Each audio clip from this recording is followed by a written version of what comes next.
Alappuzha Vandanam medical കോളേജിൽ ശസ്ത്രക്രിയക്കിടെ വീട്ടമ്മയുടെ വയറ്റിൽ ശസ്ത്രക്രിയാ ഉപകരണം കുടുങ്ങിയെന്ന ആരോപണം വിവാദമായിരിക്കുകയാണ്.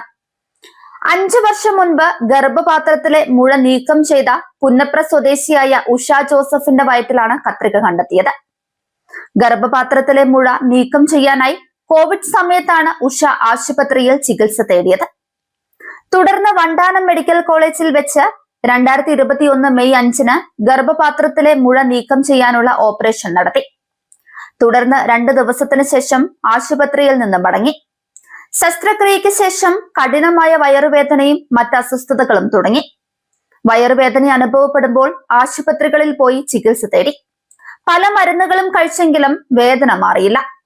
തുടർന്ന് വേദന കാരണം വീണ്ടും മെഡിക്കൽ കോളേജിൽ എത്തിയെങ്കിലും മൂത്രത്തിൽ കല്ലെന്ന് പറഞ്ഞ് ആശുപത്രിയിൽ നിന്ന് മടക്കി അയച്ചു. മൂത്രത്തിൽ കല്ലാണെന്ന് കരുതി മരുന്നും ചികിത്സയും തുടരുന്നതിനിടെ ദിവസങ്ങൾക്ക് മുൻപ് മൂത്രത്തിൽ നിന്ന് രക്തം വരാൻ തുടങ്ങി. തുടർന്ന് ബുധനാഴ്ച സ്വകാര്യ ലാബിൽ നിന്ന് എക്സ്റേ എടുത്തപ്പോഴാണ് വയറ്റിൽ കത്രിക കണ്ടത്.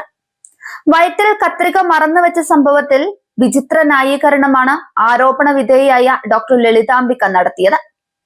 ഇങ്ങനെയൊരു രോഗിയെ തനിക്ക് അറിയുകയില്ലെന്നും ശസ്ത്രക്രിയ താനല്ല നടത്തിയത് എന്നുമാണ് ലളിതാംബിക പറയുന്നത്. കത്രിക വയറ്റിൽ 5 അല്ല 50 കൊല്ലം കടന്നാലും യാതൊരു പ്രശ്നവുമില്ലെന്നും ഇതെപ്പോൾ വെച്ചതാണെന്ന കാര്യത്തിൽ വല്ല തെളിവുമുണ്ടോ എന്നുമാണ് ഡോക്ടറുടെ ധാർഷ്ട്യം. കോവിഡിന്റെ സമയത്ത് മനുഷ്യന്റെ നന്മയ്ക്ക് വേണ്ടി ചെയ്ത ശസ്ത്രക്രിയയാണ് ഇപ്പോൾ പാരയായി വന്നത് എന്നും ലളിതാംബിക പറയുന്നുണ്ട്. ശസ്ത്രക്രിയയ്ക്ക് ഉപയോഗിക്കുന്ന ഉപകരണങ്ങൾ എണ്ണിത്തിട്ടപ്പെടുത്തേണ്ട ചുമതല ഫ്ലോർ നഴ്സിനാണ്. എന്നാൽ സർക്കാർ ആശുപത്രികളിൽ അങ്ങനെയൊരു തസ്തികയുണ്ടോ എന്ന് തനിക്കറിയില്ല എന്നും സിസ്റ്റർമാർ പറയുന്നതനുസരിച്ച് ശസ്ത്രക്രിയയ്ക്ക് ശേഷം ഒടുവിൽ കൂട്ടിത്തുന്നുകയാണ് ഡോക്ടർമാർ ചെയ്യുന്നത് എന്നുമാണ് ലളിതാംബികയുടെ ന്യായീകരണം. ഇത് ഡോക്ടർമാരുടെ പ്രശ്നമല്ലെന്നും സിസ്റ്റത്തിന്റെ പരാജയമാണ് എന്നുമാണ് ഡോക്ടർ ലളിതാംബിക പറയുന്നത്. വേദന ഉണ്ടായിട്ട് ഇത്രയും കാലം ഈ രോഗി എവിടെയായിരുന്നുവെന്നും വല്ല ഹോമിയോയിലോ ആയുർവേദത്തിലോ പോയി ചികിത്സിച്ച് കാണുമെന്നും ഡോക്ടർ പരിഹസിക്കുന്നുമുണ്ട്. ഉത്തരവാദിത്തത്തിൽ നിന്നൊഴിഞ്ഞും വ്യവസ്ഥിതിയെ കുറ്റപ്പെടുത്തിയും അന്നത്തെ ഗൈനക്കോളജി ഹെഡ് കൂടിയായ ഡോക്ടർ ലളിതാംബിക നടത്തിയ പ്രതികരണത്തിൽ അതൃപ്തി വ്യക്തമാക്കി ആരോഗ്യമന്ത്രി വീണ ജോർജും ശക്തമായ രീതിയിലാണ് പ്രതികരിച്ചത്. കത്രിക വയറ്റിലിരുന്നാൽ കുഴപ്പമില്ലെന്നും ശസ്ത്രക്രിയ ചെയ്തത് താനല്ലെന്നും ആവശ്യത്തിന് നഴ്സുമാർ ഇല്ലാത്തത് സിസ്റ്റത്തിന്റെ വീഴ്ചയാണെന്നുമാണ് ലളിതാംബികയെ കുറ്റപ്പെടുത്തിയത്.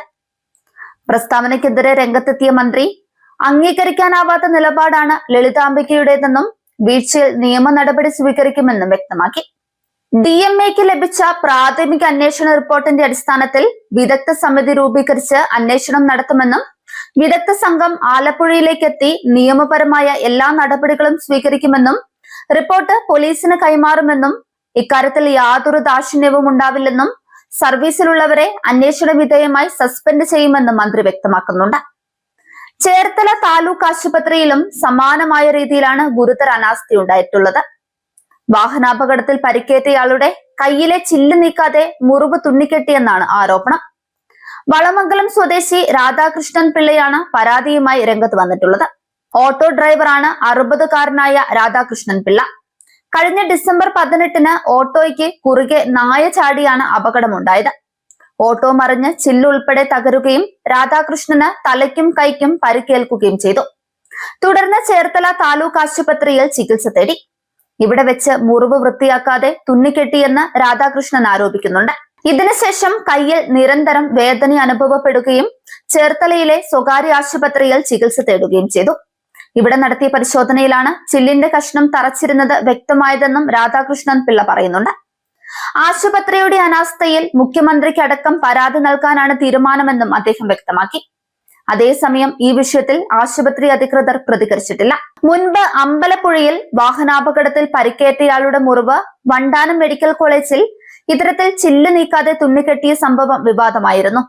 രോഗിയുടെ കാലിൽ തറച്ച ചില്ല് 1 വർഷത്തിന് ശേഷമായിരുന്നു പുറത്തെടുത്തത്. വിഷയത്തിൽ പരാതിയെ തുടർന്ന് പോലീസ് കേസെടുത്തു.